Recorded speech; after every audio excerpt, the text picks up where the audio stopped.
सुबह का वक्त था। सूरज की पहली किरणें महल के सफ़ेद संगमरमर पर रोशनी बिखेर रही थी।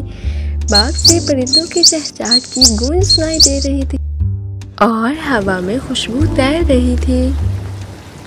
ऐसा लग रहा था जैसे हर चीज़ मुस्कुरा रही हो। महल के बाग में पुराने और घने दरख्त के साए तले दो बहनें बैठी थीं। बड़ी बहन शहजादी आमना और उसकी छोटी शोखो चंचल बहन नूरा। आमना के सामने एक भारी किताब खुली थी जिसके उराक पर इल्म की रोशनी झलक रही थी।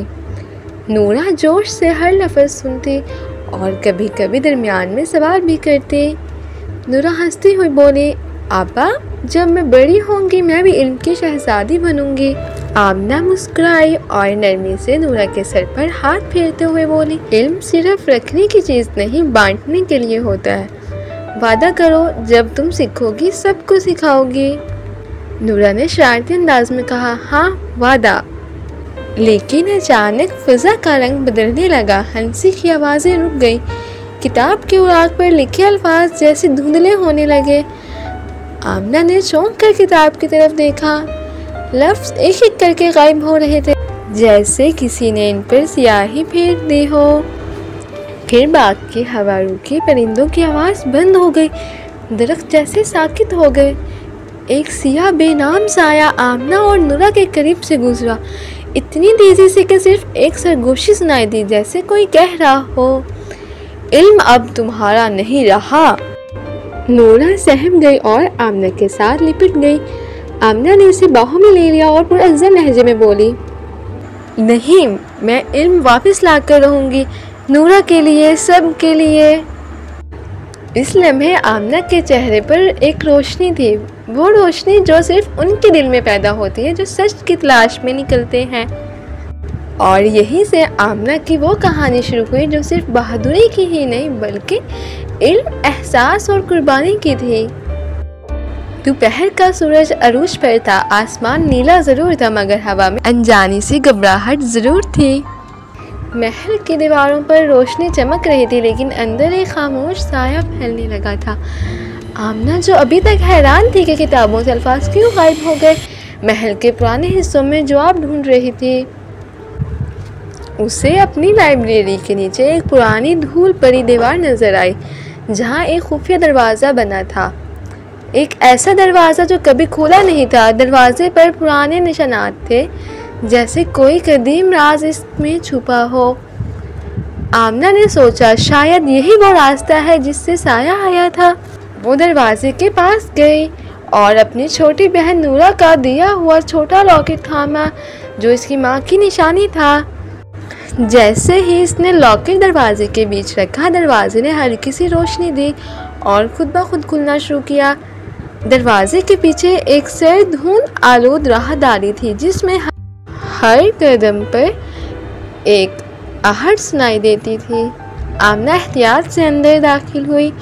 रास्ते के आखिर में एक तख्त पर किताब रखी थी, एक चमकती हुई सांस लेती हुई किताब। इस किताब की जिल्द सियाह थी लेकिन इसके अंदर से रोशनी की लकीरें निकल रही थी जैसे वो जिंदा हो। वही थी सायादार किताब। किताब अचानक खुद से खुल गई और इसके सफ़े फड़फड़ाने लगे। फिर एक गहरी मगर नरम आवाज़ आई, अगर तुम इल्म वापस लाना चाहती हो तो 3 राज तलाश करो। नंबर 1, जो नज़र ना आए मगर सच हो, जो सबके पास हो मगर कोई समझ ना पाए, जो तुम खो दो मगर फिर भी बचा लो। आमना सांस रोककर सुन रही थी। जैसे ही वो इस राज को समझने की कोशिश करने लगी, अचानक दीवारों से सियाह साए निकलने लगे। वो तेजी से आमना की तरफ बढ़ने लगे, इस पर झपटने लगे। आमना पीछे हटी लेकिन साए करीब आते गए। इस लम्हे नूरा का दिया हुआ लॉकेट एक रोशन दायरे में बदल गया जिसकी रोशनी से साए पीछे हटने लगे। आमना की आंखों में एक नई चमक आ गई। उसने किताब को गौर से देखा और कहा, मैं ये राज ढूंढूंगी, ना सिर्फ किताब के लिए बल्कि नूरा और सबके इल्म के लिए। सायादार किताब बंद हो गई और इसके सरवर्क पर चमकता हुआ एक लफ्ज़ उभरा, सफ़र शुरू हो चुका है। शाम के साए लंबे होते जा रहे थे। आसमान नारंगी, सुनहरा और सुरमई रंगों में बदल रहा था। सूरज आहिस्ता आहिस्ता पहाड़ों के पीछे छुप रहा था। दरख्तों की शाखें लंबी होती जा रही थी और इनके साए ज़मीन पर किसी अनजाने शख्स की तरह रेंग रहे थे।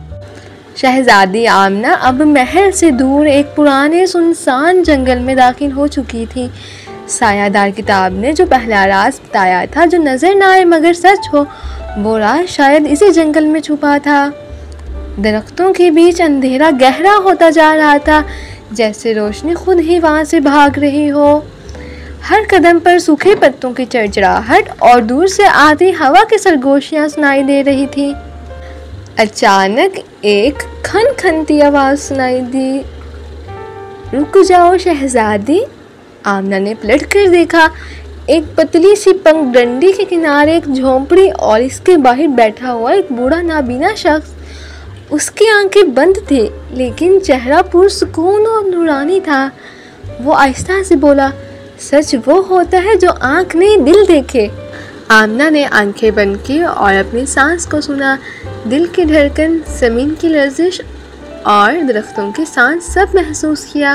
और फिर एक नरम सी रोशनी उसके दिल में फूटी, जैसे कोई सितारा रोशन हो गया हो। अचानक उसकी नज़र ज़मीन पर पड़ी जहाँ एक मोती चमक रहा था। एक नूरानी मोती, वही था पहला राज, ईमान का नूर। आमना ने जैसे ही मोती हाथ में लिया, दरख्तों के साए हरकत करने लगे और आपस में जुड़ने लगे। वो एक दियो हैकल की शक्ल में सामने आ गए। एक सरगोशी गुंजी, हर रोशनी का साया भी होता है, तुम अकेली नहीं हो। आमना ने दिल में सोचा, अगर ये पहला राज था तो आगे क्या होगा। लेकिन अब वो तैयार थी, क्योंकि अब उसके पास सिर्फ सवाल ही नहीं बल्कि यकीन भी था। रात की खामोशी और चांद आसमान पर चमक रहा था। आमना एक सुनसान और अजनबी गांव में दाखिल हुई। ये वही गांव था जिसका जिक्र सायादार किताब में किया गया था। गांव में सब कुछ था।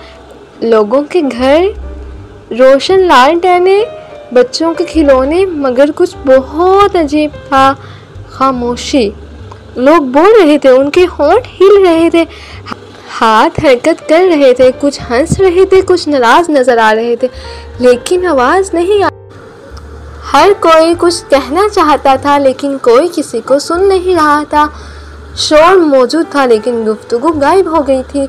आमना ने हैरत से इर्द गिर्द देखा और सोचा, ये कैसा खामोश गांव है जहां ज़बान है मगर एहसास नहीं।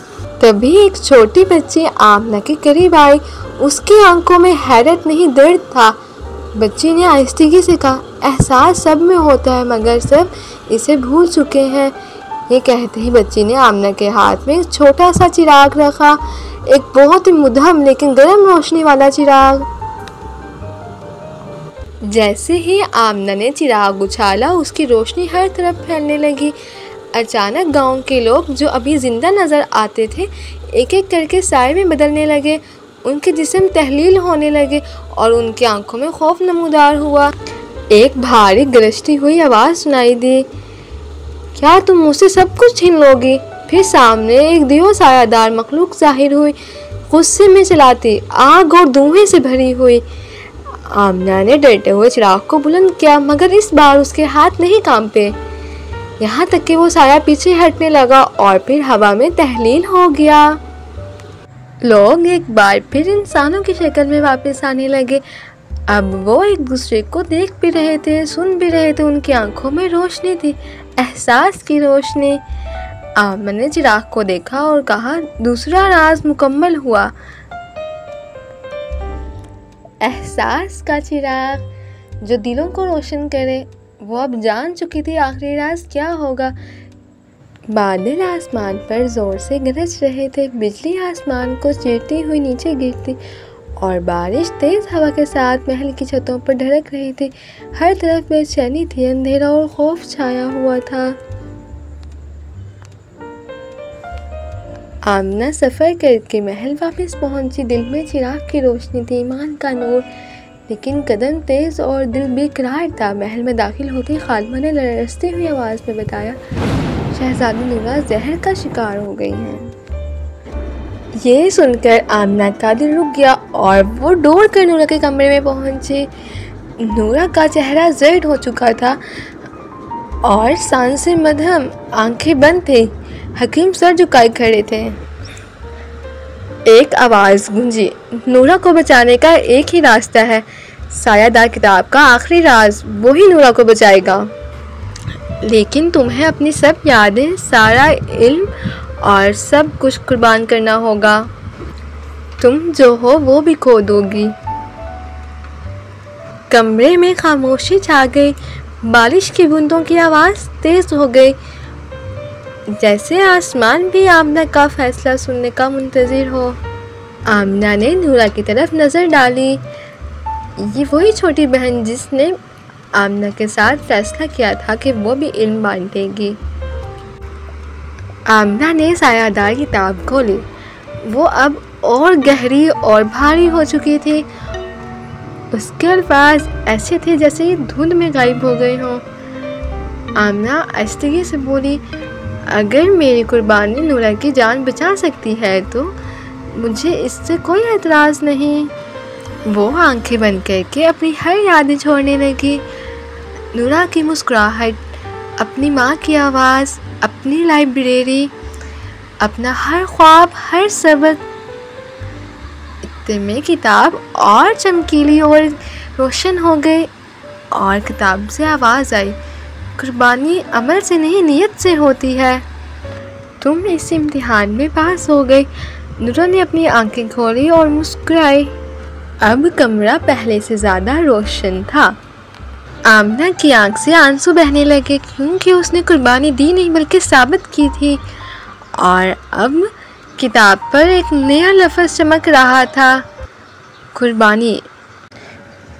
वो रोशनी जो खुद जलती है दूसरों को बचाने के लिए। अब एक नई सुबह का आगाज़ था। आसमान नीला और साफ, जैसे धुल कर नया हो गया हो। सूरज की किरणें महल के सफ़ेद सुतूनों पर सुनहरी चादर बिछा रही थी और परिंदे खुशी से चहचहा रहे थे। और कुछ भी पहले जैसा नहीं था। अब साया छट चुका था, कुछ भी पहले जैसा नहीं था। महल अब सिर्फ संगमरमर की इमारत ही नहीं बल्कि उम्मीद का एक निशान बन चुका था। शहजादी आमना सीढ़ियाँ चढ़ती हुई लाइब्रेरी की तरफ आई, जहाँ एक दिन किताबें सियाह हो गई थी। अब वो सब रोशन और जगमगा रही थी। उनके लफ्ज़ साफ और वाज़िया थे। तभी नूरा हंसती और चहकती हुई अंदर आई। आमना मुस्कुराई और बोली, नहीं नूरा, ये हम सब की जीत है। अब आमना और नूरा मेज़ पर बैठी थी और उनके सामने सायादार किताब रखी थी जिसके सरे वर्क पर लिखा था, जब रोशनी कमज़ोर होगी तो मैं फिर वापस लौटूंगी। आमना ने चिराग, मोती और लॉकेट को लाइब्रेरी के मरकज़ में रखा, जहां हर नया आने वाला बच्चा सीख सके। ईमान, एहसास और कुर्बानी, यही वो इल्म है जो कभी ज़ाया नहीं होता।